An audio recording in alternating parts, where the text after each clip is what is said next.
Este es un resumen detallado en formato de audiolibro, del libro, La publicidad y la mente. Si notas que el audio está un poco acelerado, no le subestimes a tu cerebro, verás que se va acostumbrando y lograrás optimizar tu capacidad de comprensión con algo de entrenamiento. Tampoco es necesario que la voz sea humana, en el fondo los conceptos se te quedarán guardados, sea cual sea el tono con el que percibas el audio. No olvides suscribirte al canal, activar las notificaciones y darle like en donde nos encontremos, ya que así seguiremos subiendo contenido de valor para ti. Ahora sí, comencemos el audiolibro. Introducción. La publicidad trabaja en nuestra mente. Si nuestro objetivo es mejorar el rendimiento de la publicidad, entonces es necesario conocer cómo funciona la mente del ser humano. En los últimos años se han realizado avances extraordinarios en este campo. Los cambios experimentados en los paradigmas de la psicología, la neurología o la inteligencia artificial transformarán sin duda la investigación en el campo de la publicidad, mejorando su eficacia y su rendimiento. Este libro es un compendio de todos estos hallazgos.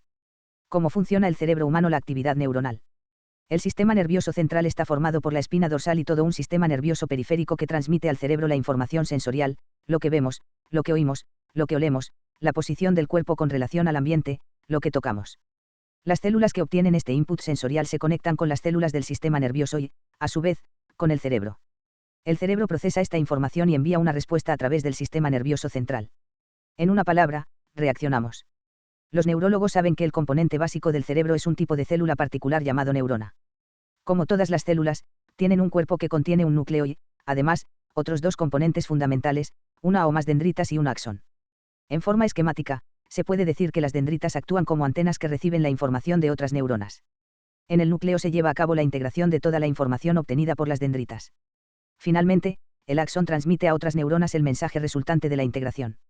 El cerebro humano está compuesto por unos 10.000 millones de neuronas y las interacciones entre las dendritas y los axones forman una madeja increíblemente densa de actividad cerebral. Aunque las dendritas reciben información de los axones de otras neuronas, no están en contacto físico unas con otras. Existe un pequeño espacio entre ellas llamado sinapsis. Ese intercambio de información se lleva a cabo enviando una serie de moléculas químicas, llamadas neurotransmisores, a través de la sinapsis. El que una neurona responda a la llamada de otra neurona depende de la cantidad de neurotransmisores emitidos. Sin embargo, cada vez que una neurona responde, la sinapsis se hace más sensible. Esto significa que cada vez que dos neuronas intercambian información, la probabilidad de respuesta será mayor la próxima vez que lo hagan. Este incremento progresivo de sensibilidad significa que se está generando experiencia. Por lo tanto, la memoria es una reacción química que crece cada vez que dos neuronas reaccionan ante un nuevo input sensorial. Veamos un ejemplo de cómo funciona la comunicación neuronal. Supongamos que tenemos ante nuestros ojos un dibujo realizado por un niño que representa un rostro. La cara y los ojos están dibujados mediante círculos, mientras que la nariz y la boca son simples líneas. La actividad de nuestro cerebro comienza con las células de la retina, que registran simplemente las líneas y los círculos. Estas células no interpretan nada. A continuación, esta información se transmite a las neuronas, que van tejiendo una red neuronal que obtiene como resultado la idea de una cara.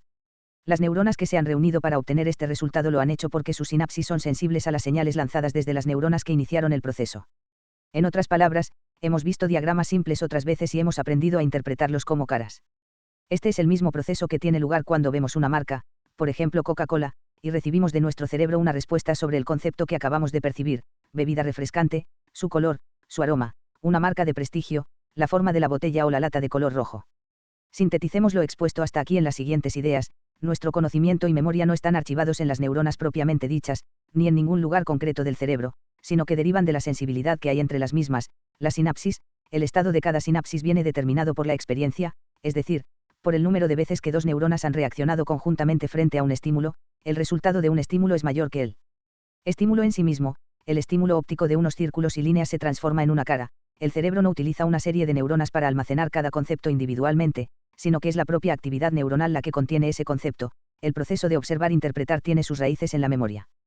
Para concluir este apartado, hay que destacar que el sistema neuronal de nuestro cerebro siempre dará una respuesta frente a un estímulo. Cada vez que vemos algo siempre lo interpretamos, aunque esa interpretación no sea correcta. De igual forma, cuando contemplamos un anuncio publicitario lo interpretamos en función de nuestra experiencia, memoria, y esa interpretación puede diferir de la que hagan otras personas. Aquí reside el potencial de nuestro cerebro, ya que es fundamental el obtener una respuesta ante cada estímulo, en función de nuestra experiencia, para poder reaccionar de forma adecuada. Razón versus emoción. Hemos visto de forma muy esquemática cómo trabaja nuestro cerebro, comunicación entre las neuronas mediante un proceso de estímulo-reacción. Para profundizar algo más en el conocimiento del funcionamiento cerebral, tomaremos un ejemplo que nos ayudará a descubrir nuevos conceptos. Imaginemos que nos hallamos en el campo, en un paraje donde los lugareños nos han advertido de que hay muchas serpientes venenosas, y, de repente, nos topamos con una silueta que parece la de una serpiente. ¿Cuál sería el viaje que ese estímulo tendría en nuestro sistema cerebral? El recorrido sería doble. Por una parte, el estímulo viajaría hasta la amígdala, sistema límbico, que produciría una respuesta en el nivel emocional, miedo no miedo. A continuación, ese estímulo se dirigiría hacia el hipocampo, donde el contenido, incluyendo el contenido emocional, es analizado. La amígdala es un intérprete insensible, es decir, no es capaz de apreciar los matices de un estímulo. El hipocampo, por su parte, es capaz de analizar los detalles, pero le lleva más tiempo hacerlo, razón por la cual se produce antes la reacción de la amígdala. He aquí el proceso completo ante un estímulo como el descrito: la imagen, una sombra, se registra en la retina. Esto estimula el nervio óptico. El nervio óptico estimula las neuronas de la región occipital. Las neuronas de la región occipital comienzan a estimular otras neuronas. Cuando la actividad neuronal llega a la amígdala, la imagen ha sido interpretada a medias, pero esa interpretación, puede ser una serpiente puede ser una sombra, es suficiente para que la amígdala actúe si se corresponde con un patrón que dispara la reacción de miedo.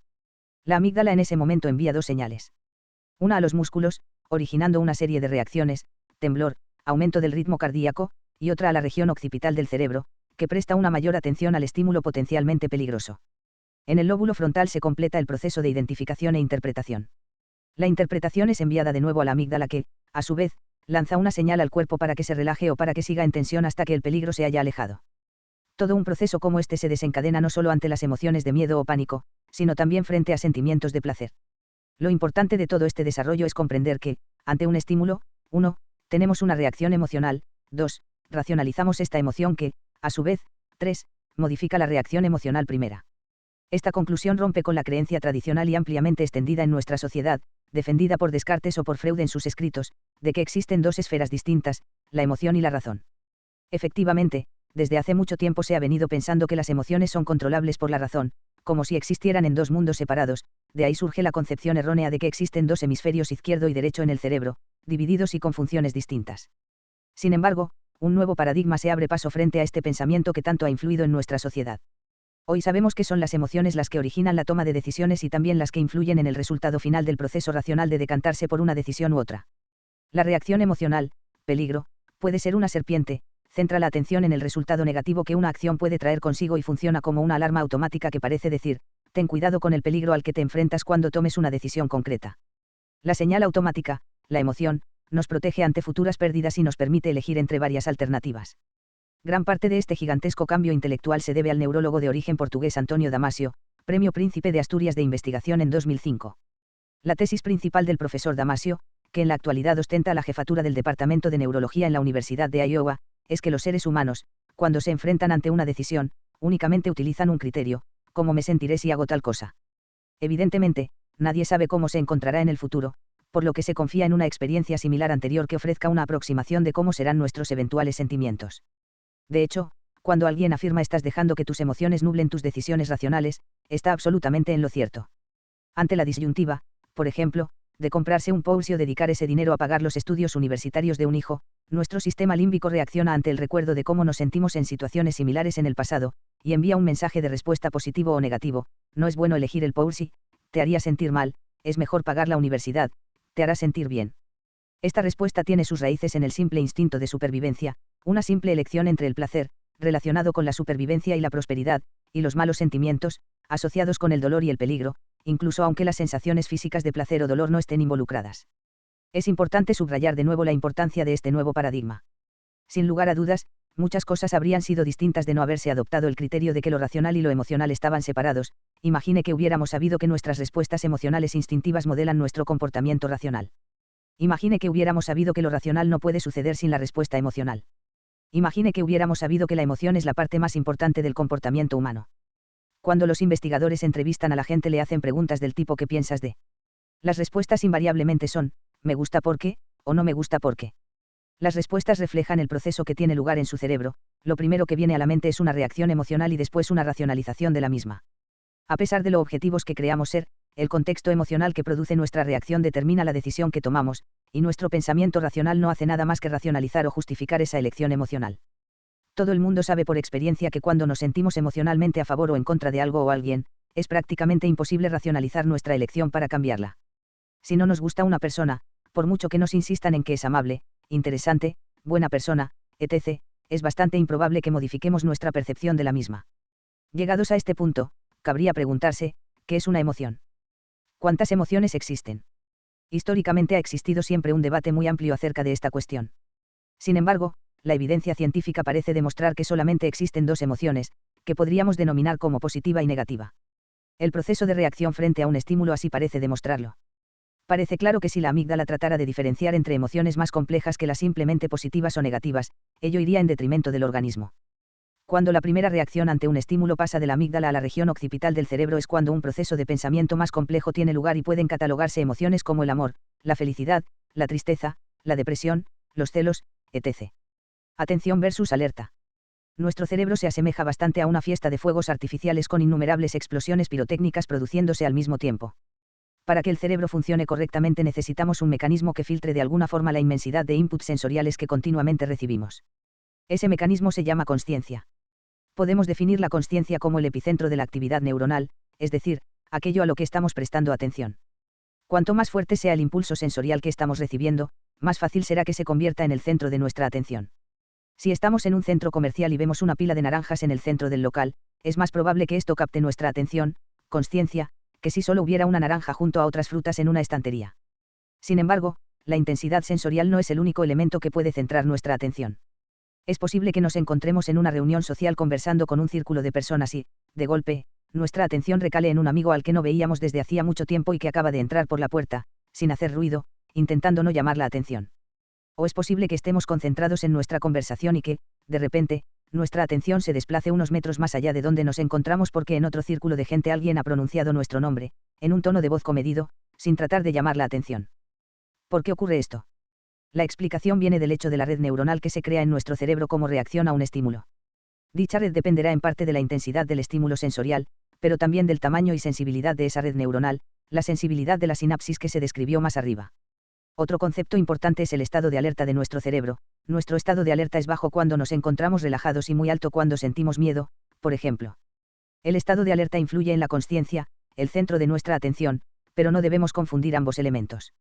Cuando estamos dormidos, nuestro nivel de alerta es mínimo y no podemos enfocar nuestra atención en absolutamente nada.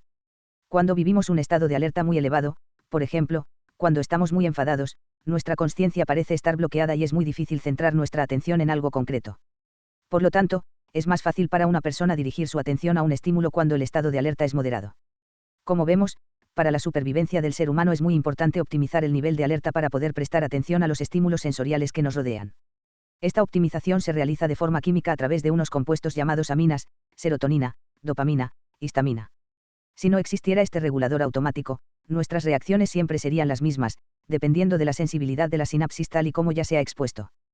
Pero las respuestas a los distintos estímulos dependen de las circunstancias especiales que operan en cada momento. Aprendizaje accidental y olvido.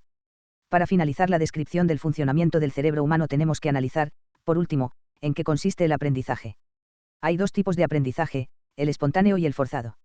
Desde el punto de vista publicitario, el más interesante es el primero, aunque hay que señalar que no se dispone de evidencias científicas que demuestren que existen dos mecanismos distintos para aprender. La única diferencia estriba en la forma en que utilizamos ese mecanismo. En el aprendizaje consciente forzamos nuestra atención hacia algo, mientras que en el aprendizaje incidental nuestra atención se dirige hacia un hecho u objeto de forma involuntaria, o, al menos, de forma menos consciente. La manera en que forzamos nuestra atención es diversa. Si, por ejemplo, tenemos que memorizar, aprender, una lista de palabras podemos repetirlas en voz alta, escribirlas varias veces en un papel o, como otra alternativa, inventarnos una regla mnemotécnica para crear asociaciones entre las palabras de forma que nos facilite el recordarlas. Como se ve, el aprendizaje necesita de la repetición. La primera vez que un niño se sube a una bicicleta para aprender a manejarla se cae de inmediato. Las siguientes veces va mejorando su equilibrio y, a fuerza de repetir, consigue mantenerse derecho y avanzar cada vez más. Podemos generalizar este patrón de comportamiento y establecer una curva de aprendizaje, donde los primeros intentos son fallidos y solo a costa de insistir en un comportamiento, vamos obteniendo progresos. Con cada repetición las neuronas de nuestro cerebro aumentan la sensibilidad de la sinapsis, de forma que en la siguiente ocasión podemos recordar mejor una lista de palabras o la forma de mantenernos en equilibrio y avanzar sobre una bicicleta. Con cada reiteración la memoria se va reforzando, pero en el intervalo que se produce entre dos repeticiones siempre hay algo que se olvida. Los científicos cognitivos han llegado a la conclusión de que existe un proceso óptimo de repetición que mejora el aprendizaje. Las repeticiones deben tener una frecuencia relativa alta al comienzo e irse reduciendo de forma exponencial a lo largo del tiempo.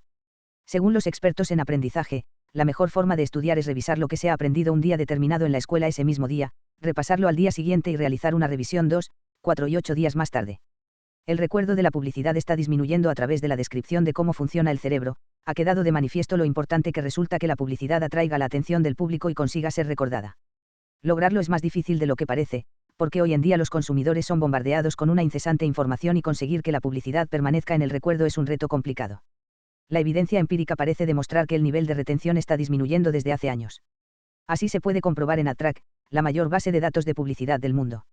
Esta base contiene el análisis de más de 30.000 anuncios de televisión emitidos desde que fuera puesta en marcha en 1985. La metodología sobre la que se construye AdTrack consiste en entrevistar a una muestra de 200 personas por semana. Los entrevistados contestan a una serie de preguntas para averiguar el grado en que recuerdan la publicidad y si el contenido fue de su agrado. Pues bien, si en 1985, el 26%, como media, de los encuestados recordaban la publicidad televisiva que habían visto, hacia 1994 el porcentaje había disminuido hasta el 14%, y desde entonces la caída ha sido imparable. Cuando se enfrentan a estas estadísticas, muchos publicistas interpretan que la publicidad en sí misma se está convirtiendo en ineficiente. Sin embargo, esta es una interpretación demasiado simplista. Lo cierto es que, en general, prestamos muy poca atención a todo lo que nos rodea. Y sin embargo, recordamos muchas cosas con independencia de que nuestro nivel de atención sea bajo. Por lo tanto, el esfuerzo de los profesionales de la publicidad tiene que centrarse en intentar aumentar, en la medida de lo posible, el nivel de atención con el fin de conseguir un impacto efectivo. ¿Cómo lograr que la publicidad sea efectiva? Hay una fórmula que sintetiza las variables que han de tenerse en cuenta para conseguir que la publicidad resulte eficaz. Publicidad efectiva igual a F, audiencia, frecuencia, factores estructurales de atención, creatividad, donde, audiencia igual a número de personas a las que llega la publicidad. Frecuencia igual a número de veces que se repite una publicidad. Factores estructurales de atención igual a factores que sirven para atraer la atención, mayor espacio en una revista, mayor duración de un spot televisivo, colores, sonidos. Creatividad igual a la generación de emociones que multiplican la efectividad del mensaje. Audiencia. Lo más importante en relación con el primer factor de esta ecuación es no obsesionarse con las audiencias. La clave no se esconde en cuánta gente va a estar expuesta a nuestro anuncio, sino en cuántas personas le prestarán atención, cuántas personas lo recordarán y de qué forma nuestro anuncio impulsará la compra de nuestro producto o servicio. Frecuencia.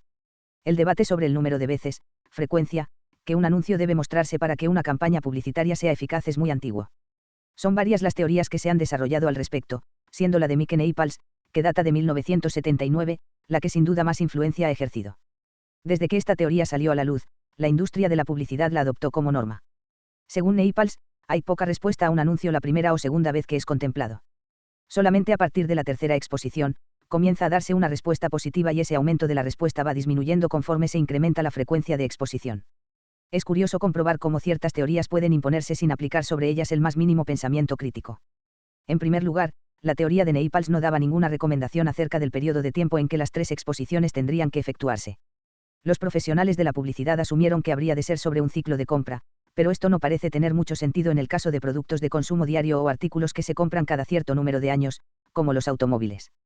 Además, la teoría de Naples no tomaba en cuenta la creatividad del anuncio, su extensión ni otros muchos factores. El que esta teoría haya tenido tanta aceptación quizás se deba a que los anunciantes esperan que sus agencias de publicidad les den una respuesta firme de cómo optimizar su dinero.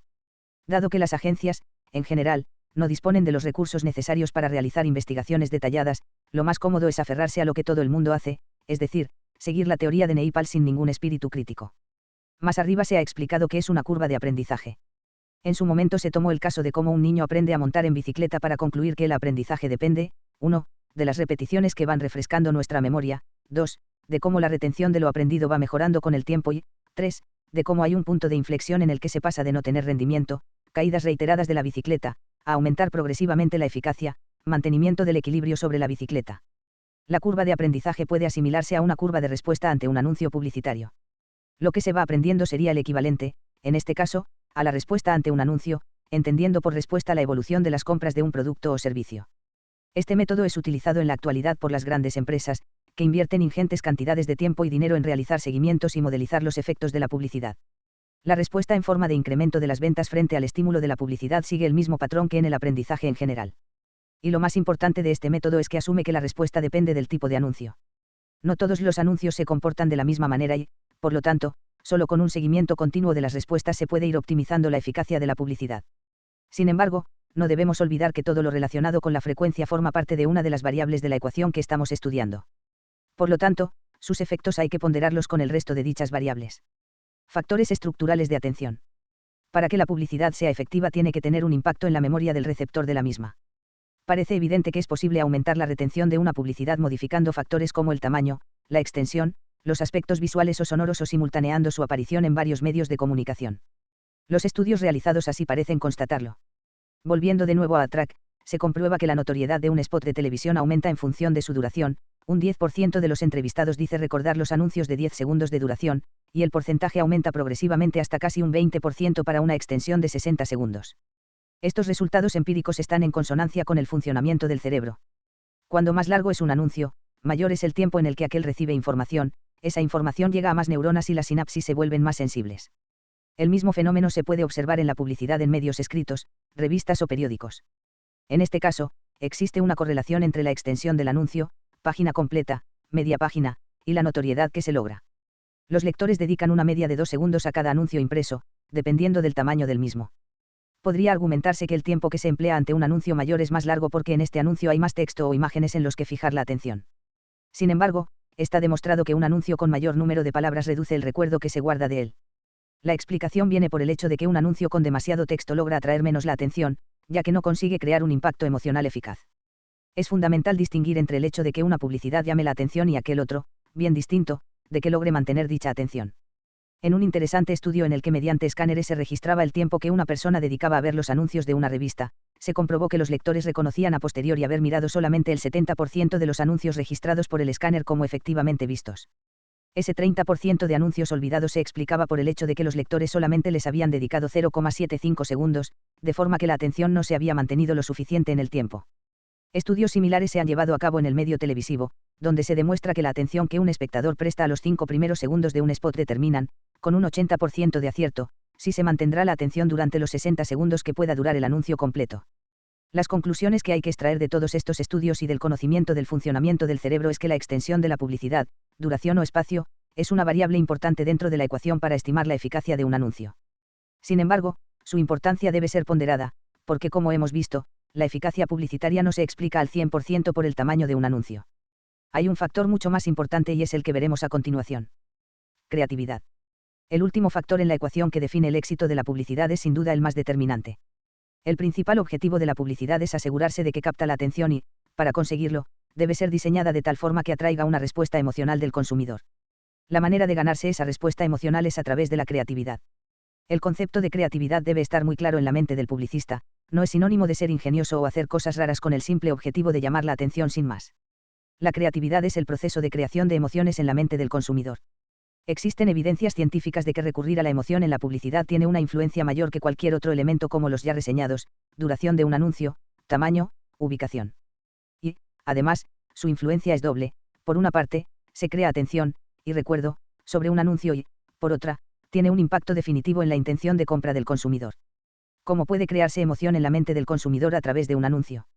Si se repasan los mecanismos de funcionamiento del cerebro, la evidencia científica parece demostrar que solamente existen dos emociones ante un estímulo, que podrían denominarse positiva y negativa. Es solo cuando tiene lugar una primera reacción que se desencadena un proceso de pensamiento más complejo y es entonces posible dar nombre a las emociones: felicidad, tristeza, amor, depresión, celos. Por lo tanto, la creatividad tiene que provocar esa primera emoción positiva. Por razones obvias, la negativa queda totalmente descartada en este proceso. Diversos estudios empíricos han establecido una serie de trucos publicitarios que desencadenan la emoción positiva: proporcionar información relevante, generar empatía y proporcionar entretenimiento. 1. Información relevante. Para crear una emoción positiva, la publicidad tiene que aportar información relevante para el consumidor. Los anuncios del tipo problema-solución entrarían dentro de esta categoría. Si preguntáramos a las personas que ven este tipo de anuncios por qué les han gustado, por qué les han generado una emoción positiva, sus respuestas podrían ser: el anuncio me dio una nueva idea. El anuncio me recordó que no estoy satisfecho con el producto que estoy utilizando ahora y estaba buscando algo diferente. He aprendido algo nuevo que no conocía antes. El anuncio me describió el producto y creo que voy a probarlo. Durante el anuncio me di cuenta de que el producto puede serme útil. 2. Empatía. Para hacer surgir una emoción positiva, la publicidad tiene que generar empatía con el consumidor. Ejemplos de este tipo de anuncios son los que describen el modo de vida que lleva la gente o el que le gustaría llevar. De preguntar a personas que ven este tipo de anuncios la razón de por qué les han gustado, es decir, porque les han producido una emoción positiva. Estas serían probablemente algunas de sus respuestas. El anuncio es realista como la vida misma. El anuncio expresa los mismos sentimientos que yo tengo a veces. Me sentí como si estuviera dentro del anuncio, experimentando las mismas sensaciones. El anuncio mostró mi ideal de vida. Me gustó porque era personal e íntimo. 3. Entretenimiento. La mayoría de la gente, cuando piensa en anuncios entretenidos, piensa en el humor. Pero se puede entretener de otras muchas maneras. Las personas que contemplaran anuncios de este tipo, entretenidos, explicarían su emoción positiva como debida a alguno de los siguientes motivos: fue divertido ver y escuchar el anuncio. Pienso que era un anuncio inteligente y entretenido. El entusiasmo que se muestra en el anuncio te engancha. El anuncio no solo trata de vender un producto, sino de entretener a la gente. Aprecio esta forma de publicidad. Los actores del anuncio captan mi atención. Es el tipo de anuncio que sigue rondándote en la mente una vez que lo has visto. Me hizo reír. Era divertidísimo. Entre los creativos, muchos tienden a pensar que para optimizar el impacto de un anuncio lo mejor es utilizar los 3 factores que generan emociones positivas: información relevante, empatía y entretenimiento, de forma conjunta. Sin embargo, la evidencia demuestra que ese proceder acaba por ser perjudicial, porque genera confusión en el mensaje que se quiere transmitir. Los 3 elementos mencionados, información relevante, empatía y entretenimiento, captan la atención del consumidor, aumentan el recuerdo del mensaje y generan una primera emoción positiva. En la otra cara de la moneda encontramos otras 3 formas de crear un mensaje: emitir un estímulo, que son altamente perniciosas desde el punto de vista de la eficacia de la publicidad. En primer lugar, está la confusión. Son anuncios que distraen la mente del receptor porque se hace difícil seguir el hilo, ya sea por su complejidad o porque las imágenes no están en consonancia con el audio o el texto. En segundo lugar, el aburrimiento es letal a la hora de transmitir emociones positivas. Puede ser que la historia que cuenta el anuncio ya haya sido contada por otras marcas, o que el anuncio en sí mismo haya sido proyectado en el medio tantas veces que produce cansancio en la mente del consumidor. Por último, la irritación puede crear un sentimiento negativo hacia el producto. Un ejemplo típico de irritación es la exageración de las cualidades de lo anunciado. De todos ellos, el peor ingrediente es sin duda la irritación, porque el aburrimiento o la confusión hacen que el anuncio, y, por extensión, el producto y la marca, se olviden. Sin embargo, si un anuncio nos molesta, por la razón que sea, no lo olvidamos fácilmente, con lo que la negatividad que transmite queda reforzada.